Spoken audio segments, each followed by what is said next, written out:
So, while my trusty SS is printing away my third lid without any bad spots, I hope, I did get comfortable enough that I came over here and put together my breadboard according to my diagram, which is crystal clear to me. Anyway, I put power on, okay? Power goes through, comes in as AC, it goes through a rectifier into DC, goes in through a volt regulator that turns it down to 6 volts. So I got 6 volts coming into a chuff board, and its whole goal in life is to make that fan turn properly. As soon as you start, it has what they call an idle mode, so it's going to continuously blow a little air at low speed over the heater. And when you have the chuff trigger hit by the cam, you hear that noise. That means the fan is revving up when it's triggered. Every time it's triggered, it revs up. Okay? That's pretty cool. Okay. That's what the chuff board does. Aside from that is the variable resistor, which I have partially wired, and I haven't really got it completely ready yet, so I'm not able to complete that test today. But at least I know now my heater is going to get a small trickle of fan all the time, so that that temperature shouldn't overheat. Shouldn't, right? Now, one thing I did notice is when I first turn on power, nothing happens. But once I move the engine and I trigger this one time, it's now running. I let go, it's still running. So it's now getting, so it needs that one pulse to tell it to get going. I'll have to determine if that's the right thing or what, on and on. So the last part of today, of course, was finishing these smoke units up. Come here, you. And since I have 2, I went ahead and tried to build one. So if you look down in there, if you're really sharp-eyed, not like me, you'll see a little shiny black thing down there. You can actually see it through here too. If I get it in the light so you can anyway. That is the sensor for the temperature. And it's resting just below this 12 ohm resistor, which is a heater. And it will measure the temperature of that resistor, and I will use that temperature in my calculations for how much voltage to feed the heater.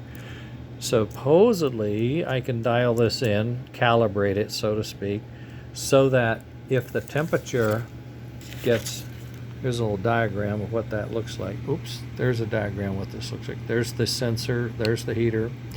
So if that gets too hot, it sends a signal back to the variable regulator, and it then says, ho, ho, bring that voltage down, that's too hot. I need more resistance in my sensor, and it needs to be cooler. And then if it's too cold, it says, I'm too cold, I need more voltage in the heater, I need to be warmer, so my resistance goes down.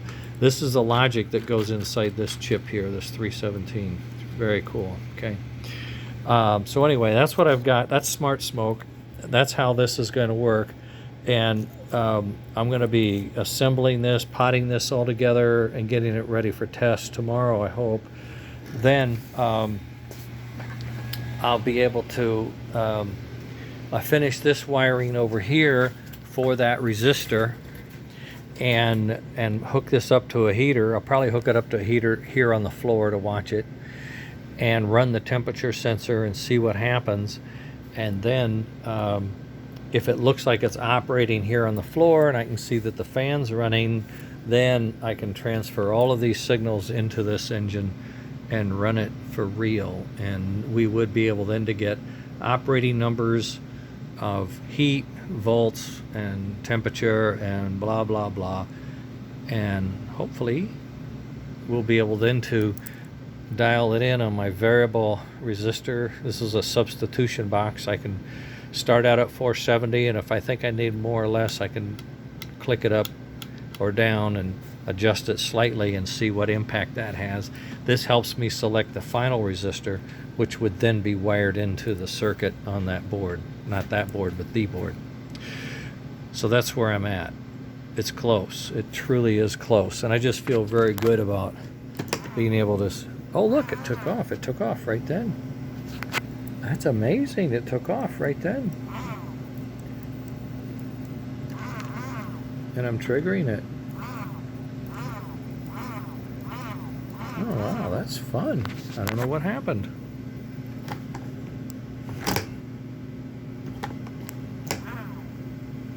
Maybe it has to be above a certain volts. I don't know. Oh, it looks like it's hit or miss.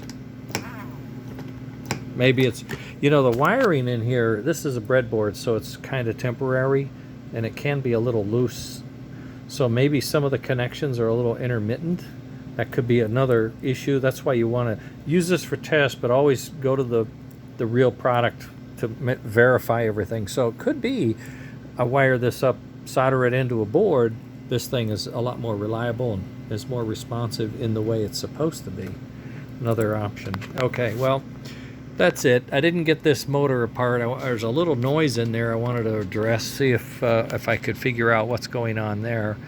And I got a hunch it's the armature relevant to the bearing and the housing. I don't know.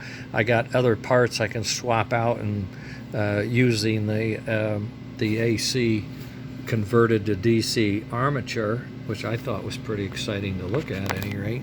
That's 10 super magnets in place of the coil that goes over the normal wiring in this thing. You know how they're built. It used to look like this one with wire. That's what it used to look like. Now it looks like that. A lot more Star Wars, don't you think? In any case, I can throw in another armature.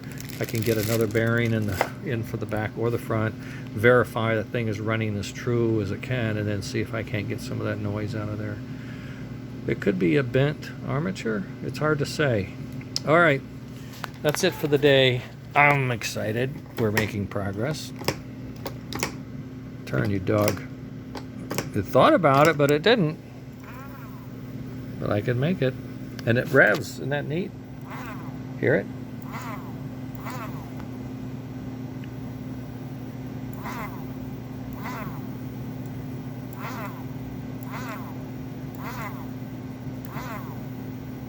Oh, that's interesting.